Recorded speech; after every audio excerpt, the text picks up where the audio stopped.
So Representative Alexandria Ocasio-Cortez visited some of the workers at the Starbucks in, I believe, Buffalo that are actively trying to unionize, despite them sending in basically corporate executives with these various tactics to bust their unionizing activities. This was highlighted by a more perfect union. Check it out. Customer has a complaint, it's immediately solved and taken care of. So I think the public pressure would be substantial. Okay, great. And one last question, how many people on average do you say they would like fly in? Like per day? They have them staying at 4 separate hotels right now. That's how many people they have. They couldn't even house them at So one would you say hotel. there's like 10 people? Oh, no. I mean like per shift. We not They sometimes come in groups of 6 to 10. 6 to 10. But right now they've got... To have people from higher up in corporate flying straight in from Seattle in suits, wearing, Armani, whatever you want to say, sweeping our floors, cleaning our toilets, going, look, we care about you. We're here, aren't we? 2 days after we filed. When you come in, there's already going to be 3 people there. And by the time that those people leave, they're going to be replaced by like another 3 people. And they're just on the floor watching everything that's happening. At the very beginning of the campaign, the only place that we were able to organize was sort of like in the back of the store.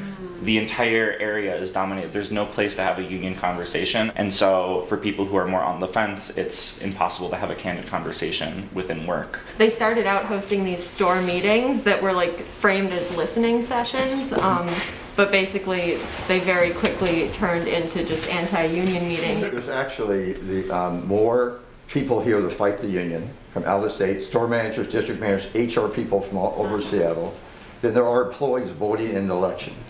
I'm the former organizing director of the AFL-CIO. This is by far the largest, most intense, most hostile, vicious campaign I've seen in 46 years, period.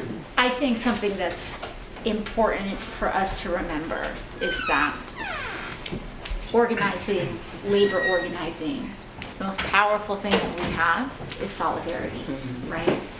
Solidarity is it is extremely powerful, but it is also, it is emotional. It's an emotional dynamic, it's a social dynamic, it's a value, and the process of busting up and breaking down solidarity is a psychological campaign.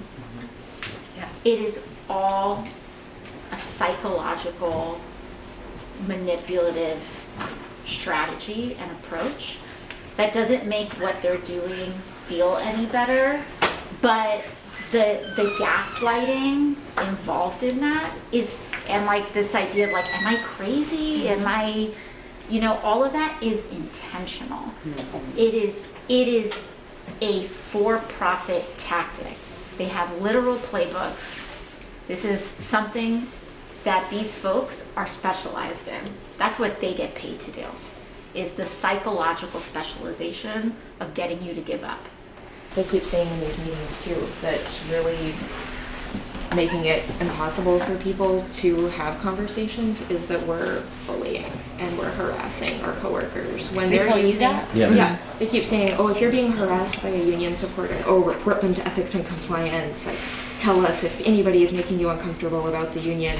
Corporate is using all of their tactics and using their emergency text services and letters to our homes and everything to tell us to vote no. But if we ask a coworker, like, hey, go wear a union pin, that's harassment. So that's been a huge psychological weapon. What's unusual about our location is that all of these problems that they've come in to help with, we don't have any of them. I mean, they're like, well, we're here to help with your understaffing.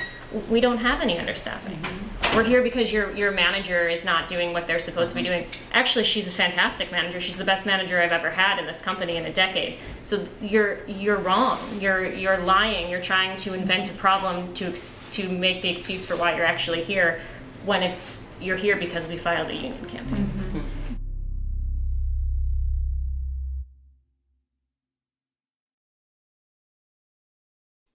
Have you ever noticed how a lot of our more corporatist Democrats only stand with unions whenever they're on the campaign trail. Well, AOC over here, she did it solely because she supports this effort. She is not up for re-election as of now. And she ultimately wants to see these people unionize, and she wants to hear them out and hear what they are struggling with ultimately. You notice how, this Starbucks employee says that whenever they sent in one of their corporate executives, that, they basically pulled all of these lies essentially out of their ass saying, oh, I heard your manager sucks, or this place is understaffed. And she goes on to mention, actually, it's like the other way around. We've got plenty of workers here, and our manager is probably one of the best managers that we've ever had.